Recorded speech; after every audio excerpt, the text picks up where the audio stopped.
30 Desember kemarin, Presiden Joko Widodo nyabut pemberlakuan PPKM. Udah nggak ada lagi kebijakan yang ngatur kapasitas orang yang kerja di kantor atau WFO. Artinya, WFH atau work from home udah nggak berlaku lagi, gens. Tapi malah pada protes sampai ada yang bikin petisi supaya bisa kerja di rumah. Emang iya ya WFH lebih produktif? WFH, WFO, mana sih yang lebih ningkatin produktivitas? Yuk kita simak di One Explainer.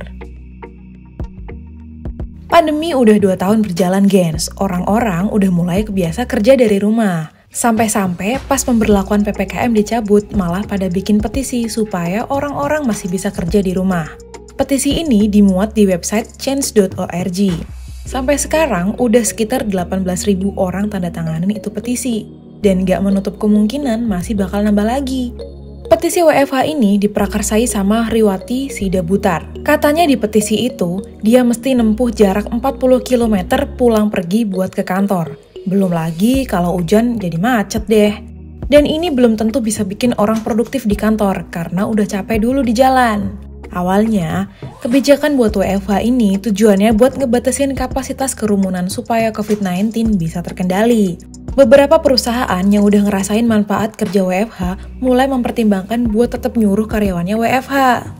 Lantas, sebenarnya mana sih yang bisa bikin lebih produktif, WFO atau WFH? Istilah WFH sendiri udah ada dari lama, gens, yaitu telework.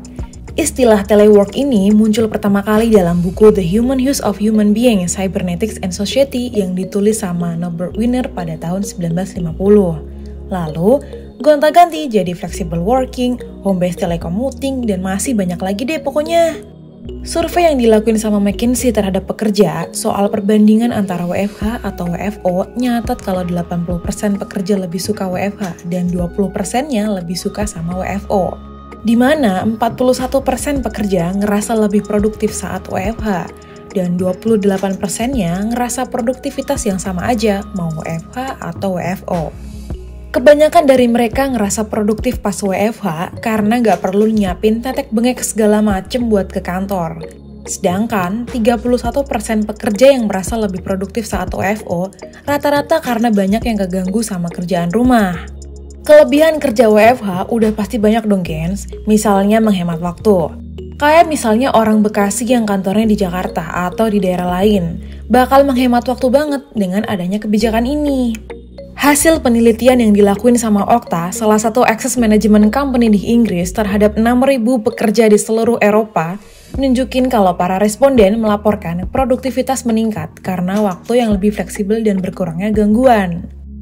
Dari penelitian ini disimpulin kalau pegawai menginginkan keleluasaan atau fleksibilitas dalam memilih waktu bekerja dari rumah sesuai dengan kebutuhan mereka, gens. Atau ya, boleh bekerja dari rumah, tapi juga boleh milih kerja di kantor.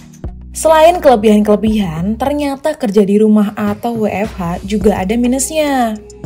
Susahnya koordinasi sama pegawai yang lain karena keterbatasan tempat dan waktu. Selain itu, juga nggak bisa bersosialisasi sama teman kantor.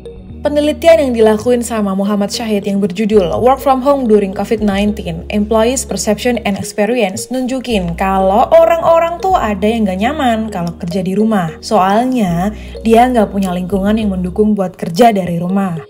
Hal ini didukung sama penelitian yang dilakuin sama Duta Mustajab dan kawan-kawan. Karyawan perempuan jadi lebih susah kerja di rumah karena ada distraksi dari pekerjaan rumahnya, gens.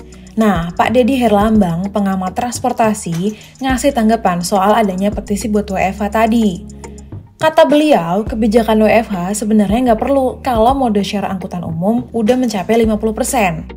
Namun, angka tersebut sangat berbanding jauh dengan kondisi di Jabodetabek. Berdasarkan Jabodetabek Urban Transportation Policy Integration atau JUTPI 2018, mode share angkutan umum massal angkanya masih di 9%. 89% sisanya masih pada pakai kendaraan pribadi, gens. Nah, hal inilah yang dinilai bikin macet dan ngabisin waktu di jalan. Kalau menurut kalian gimana, gens? Mending WFH atau WFO? Komen-komen ya. Ya udah, segitu dulu One Explainer kali ini. Sampai jumpa di episode selanjutnya. Jangan lupa subscribe. See you, bye-bye!